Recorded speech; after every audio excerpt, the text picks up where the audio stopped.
Framarar.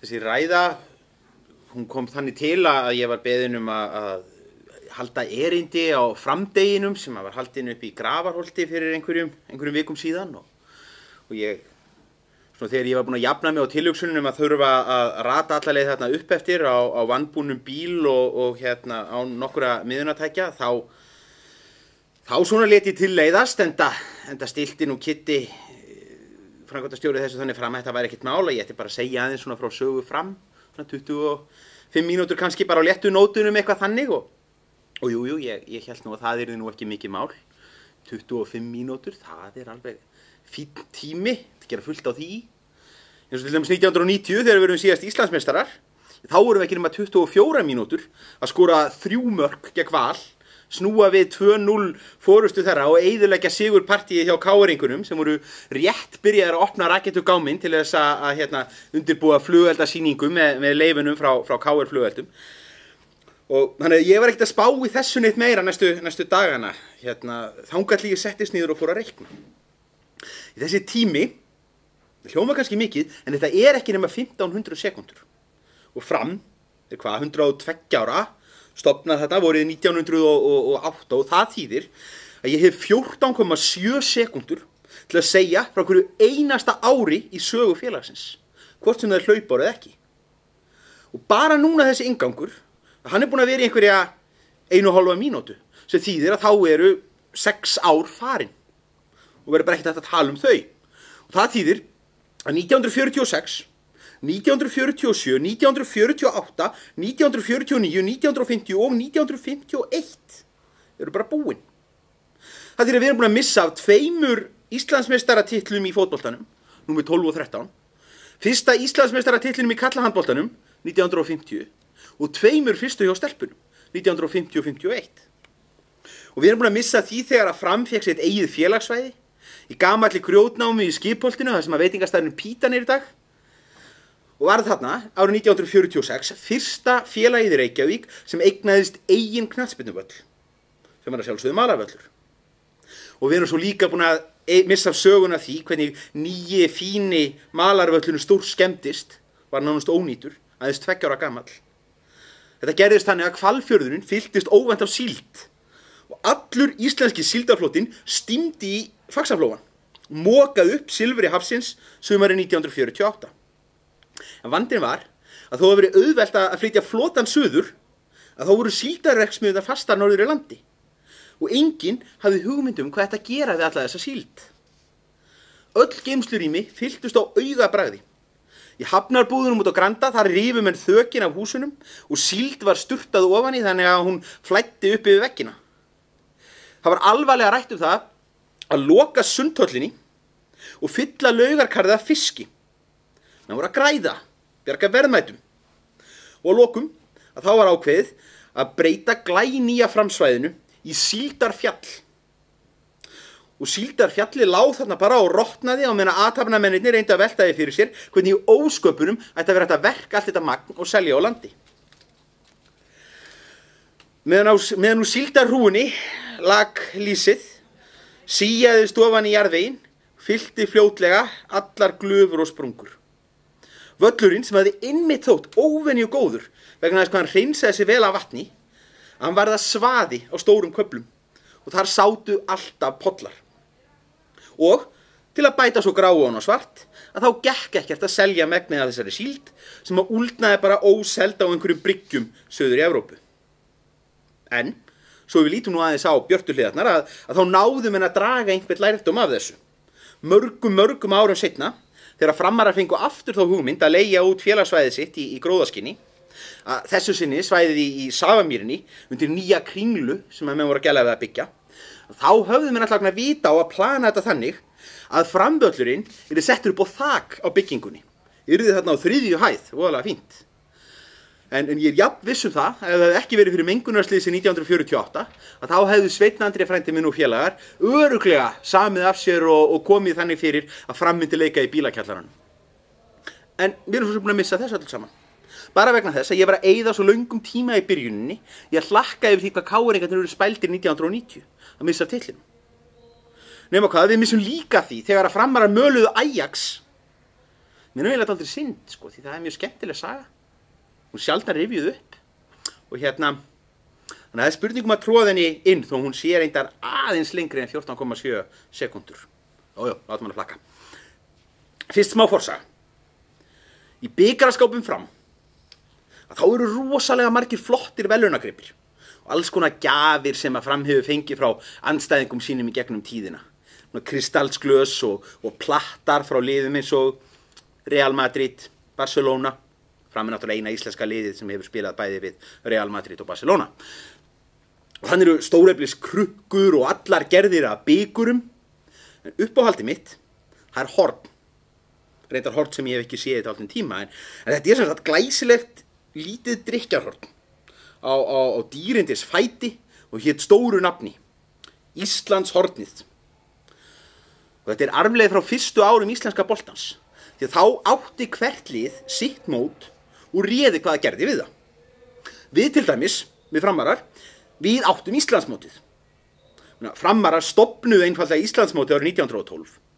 Söfnuðu pening, keyptu bikar, sömdu reglur, buðu öðrum að vera með, leigðu melavöllin, seldu inn á leikina og hirtu allan gróðan sjálfir. Og ef einhver með derring vildi spila á öðrum tíma eða eitthvað, þá kann það bara verið úti. Það var okkar mót. Ég á þetta, ég má þetta. Eins og góðum maður sagði einhvern tímann.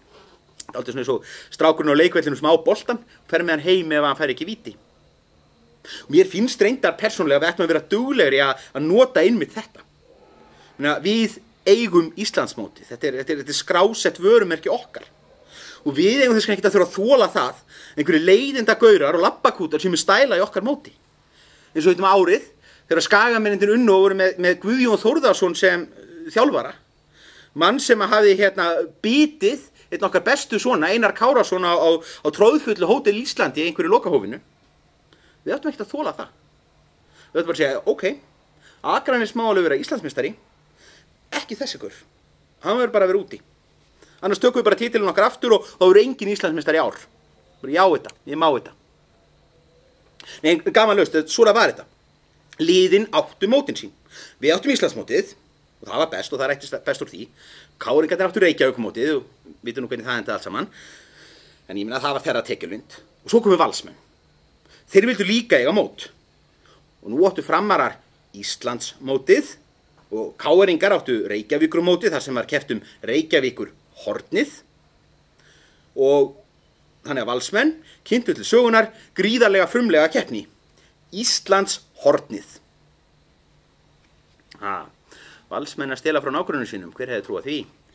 Nema hvað, fyrst neituðu sem sagt Framarar að taka þátt í svona ruglmóti, sem héti asnalegu nafni sem verið augljóslega stolið. Þannig að við létum samt að lokum tilleiðast, tókum þátt og unnum þetta þá bara 3 ári röð, 1919, 1920 og 1921. Og þá kom í ljós að valsarnir voru ekki alveg jafn skarpir og við og káeringarnir. Aftur, hver hefði trúað því? Við vorum auðvitað með klaus í okkar reglum sem sögði að það væri ekki hægt að vinna bikarinn til eignar. Og vel að merkja, bikarinn. Maður vinnur bikara á fótboltamótum, ekki horn. Það er eiginlega málið með það, sko. Nema valsmenn, þeir klikkuðu á þessu. Við vorum sem sagt búin að vinna 3 ári röð. Það var bara mótið dautt, kaput, aflagt, komið á ruslahauga sögunar. Og verðlaunagripurinn, fyrsti verðlaunagripurinn í sögu Vals, upp í skáp hjá okkur. Þannig að eins og ég segi, Íslandshornið er líklega svona flottasti gripurinn í bikara og gjafasafni Fram, þó ekki væri nema út á spælingafaktorinn. En það má ég sjálfur sér deila endalaust, hverjum þykir fuglsinn fagur og það allt, en ég held að það sé svona lítill vafi það hver sé ljótasti gripurinn í skápunum okkar. Það er vindmylla. Eða öllu heldur, það er ljótt trélíkan af vindmyllu og þetta snúa spöðunum, má samt ekki snúa á hrætti þá dettur það af og þessi vindmylla, hún er sem sagt gjöf frá Ajax, við erum sem sagt ennþá í þeirri sögu og maður hlýtur að spyrja sig, hefði hollenskt fótboltalið mögulega geta verið klísjukendara heldur en að gefa gestgjöfum sínum vindmyllu eða föttu þeir kannski bara á Sipol að þeir gleymdu að kaupa eitthvað hlupu minjagripabúðina og sáu að tréskórtin með túlípanamynstrinu voru uppseldir og tóku það næst besta. Maður spyr sig. Nema hvað Ajax kom til Íslands sumarið 1949. Þeir voru þá langbesta lið Hollands, ríkjandi meistarar með langflesta titla og landsliðsmenn í annarri hverju stöðu. Og í ferðinni þá lék liðið 4 leiki. 1 gegn KR, 1 gegn Val, 1 gegn úrvalsliði Reykjavíkur og svo, það sem átti að vera auðveldasti leikurinn, gegn sameiginlegu liði Fram og Víkings. En það reyndist vera leikurinn þar sem Amsterdam liðið fékk reglulega á baukinn. Gömlu systraliðin Fram og Víkingur voru sem sagt saman. Ekki í fyrsta sinn og ekki það síðasta. Fram og Víkingur hafa tengst lengi. Þeir voru stofnuð á sömu þúfunni mjög svipaða leyti. Framararnir voru eldri, þeir voru stóru bræðurnir, 12-13 ára. Víkingarnir, þeir voru litlu guttarnir, 9-10 ára. Fengu ekki að vera með og þá stofnuðu sitt eigið félag. Og ég held, án þess að hafa reynslu af því sjálfur, að það geta ekkert verið auðvelt að vera svona litli bróðir. Hafa alltaf þessa stóru fyrirmynd sem að maður lítur upp til og reynir að sanna sig fyrir. Þannig að maður neyðist til þess að vera stöðugt í einhvers konar uppreisn. Og mér finnst til dæmis ofsalega krúttlegt hjá Víkingum að reyna að telja sér trúum að þeir séu stofnaðir einhverju viku á undan Frömmurum vorið 1908. Og séu þau svona næst elstir í Reykjavík. Og mér finnst bara frábært að við Framarar skulum leyfa þeim að trúa þetta og leiðrétta það ekkert meira heldur en svona þurfa þykir. Ég get nefnilega alveg viðurkennt það í þennan hóp að mér þykir óskaplega vænt Víkinga. Ég elska þá eins og litlu bræður mína. Þeir eru vinalegir, skemmtilegir, ekki ósvipað og hérna kung fu hamstrarnir sem voru hvað vinsalastir hérna árið, munið eftir þeim. Og allavega, þarna 1949, þá voru Framararnir og kung fu hamstrarnir, Víkingar, saman í liði. Og við slátruðum Ajax 5-2. Ríkharður Jónsson, Framari, skoraði 4 mörk í leiknum, 3 þeirra eftir sendingu frá Víkingnum Bjarna Guðnasyni, sem var síðar pólitíkus og eini maðurinn sem hefur klofið fleiri flokka heldur en Kristján Á. Gunnarsson. Og við erum að tala 5-2 gegn Ajax Amsterdam. Og við fengum vindmyllu með svona vængjum sem var hægt að snúa ef maður ítti samt ekki of fast. Það magnaðasta var að íslenskum fjölmiðlum að þeim fannst þessi árangur í raun ekkert rosalega merkilegur. Sumarið 1949 komu nefnilega 2 erlend lið til Reykjavíkur. Ajax og Lincoln City sem voru nýliðar í ensku annarri deildinni. Og síðarnefnda liðið þótti miklu meira spennandi. Það var stórgróði á leikjunum hjá Lincoln. Allir vildu horfa á Bretana. En til að skríða yfir núllið á komu Ajax að þá neyddust skipuleggjendur heimsóknarinnar til að selja allt og marga miða á kveðjuhófið sem var haldið í Tívolíinu í Vatnsmýrinni.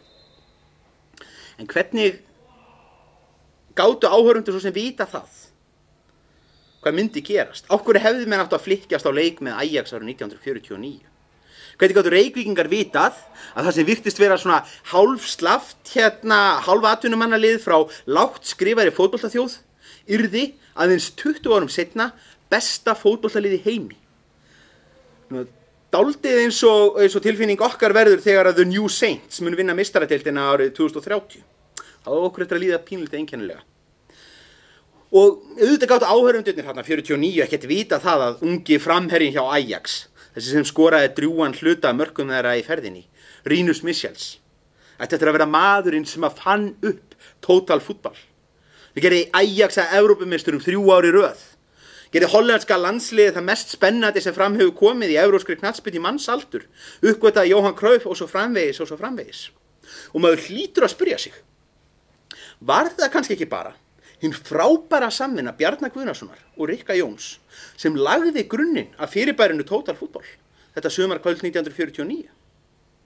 Það er ekki ólíkleg kenning. Og við fengum 3 vindmyllu.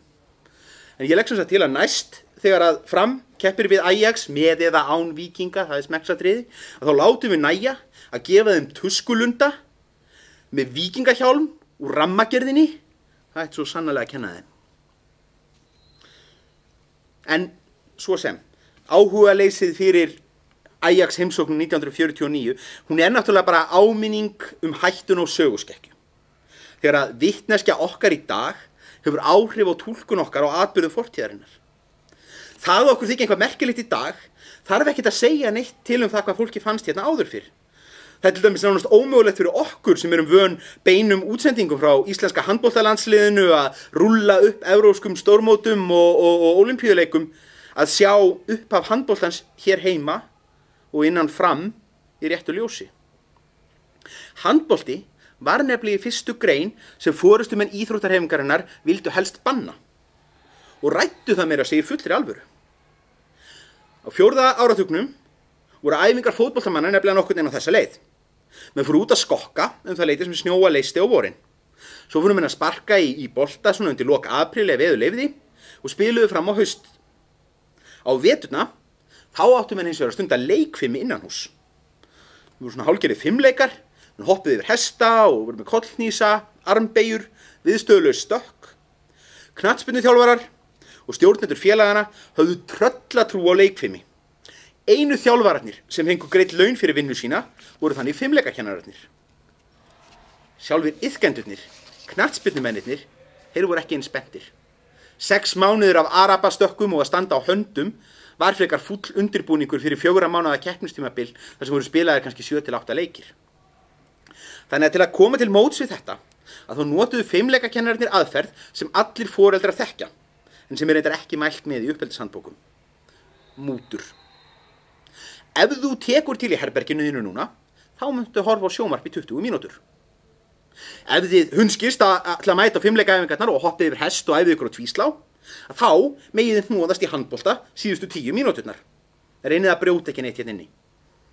Og þannig byrjaði saga handboltans á Íslandi. Latir fótboltamenn sem nenntu ekki að standa á annarri löpp, létu múta sér, með því að fá að lemja hver annan í nokkrar mínútur í lokin undir því yfirskín að þeir vera að slást bolta. Nema hvað auðvitað vatt þetta upp á sig. Mönnum datt svo í huga að halda mót í þessari skrýtnu íþrótt sem eiginlega engir aðrir spiluðu.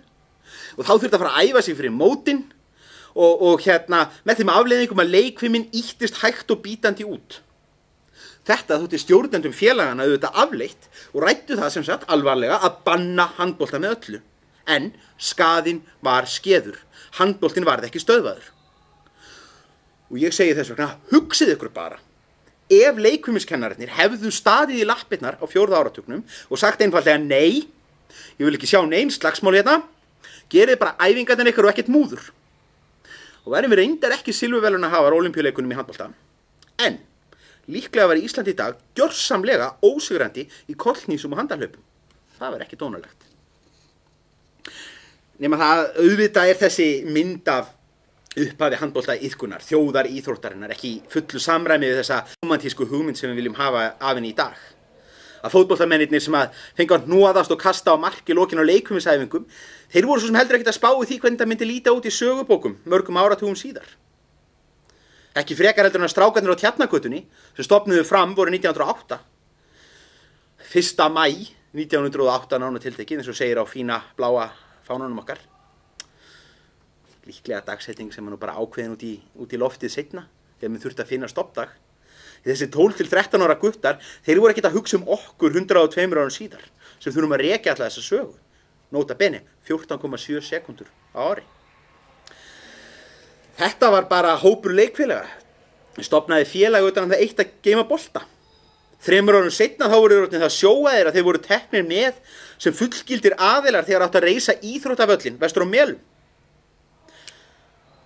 Og síðan, ef við höldum áfram að reka þessa sögu með meðal hraðan 14,7 sekúndur á ári, þá myndum við þurfa að þjóta í gegnum áratugina, rekja það hvernig félagið breyttist úr því að vera bara til, utan að þá 11 leikmenn, kannski 4-5 í viðbót, sem skipuðu keppnisliðið, yfir í að vera félag sem hélt út í yngri flokkum og fóru að eignast hverfi, fyrst örfáar götur rétt út frá Njálsgötu, Grettisgötu og síðan svona víðar Austurbæinn. Félag sem að samþykkir reyndar eftir töluvert hik árið 1945 að leyfa konum að gerast félagar og fyrir en varði að þá værum við komin upp í Grafarholt með fjölgreina íþróttafélag í yngsta hverfi Reykjavíkur með áætlanir að koma sér upp besta og glæsilegasta íþróttasvæði landsins. Þetta skrifaði ég reyndar 400 sína bók sem kom út í fyrra og var samt sem áður langt frá því að ná utan allt efnið. Svo kannski ættum við að draga frekar af þessu þann lærdóm að þegar kemur að því að skipuleggja framdag og næst myndast 25 mínútna gat í dagskráni sem þarf að fylla, þá skulum við ekki vera að stressa okkur á einhverjum ræðum eða sögulegu yfirliti. Þetta skellum við bara spólu í tækið, horfum á einhvern gamla leik. Og ég meira að segja með ákveðin leik í huga og meira að segja ákveðnar 24 mínútur, svo við séum nákvæmir. Og þá munum við sjá Viðar Þorkelsson skora sigurmarki gegn Völsurum og við hugsum til vin okkar í Vesturbænum sem voru búnir að ræsa út veitingamannin á Rauða ljóninu til að sjá hvort hann ætti ekki örugglega einhverja kassa með kampavín í kjallaranum. Og þá verða allir glaðir og kátir og geti kjölfarið gúffað í sig grilluðum pilsum. Fram lengi lifi!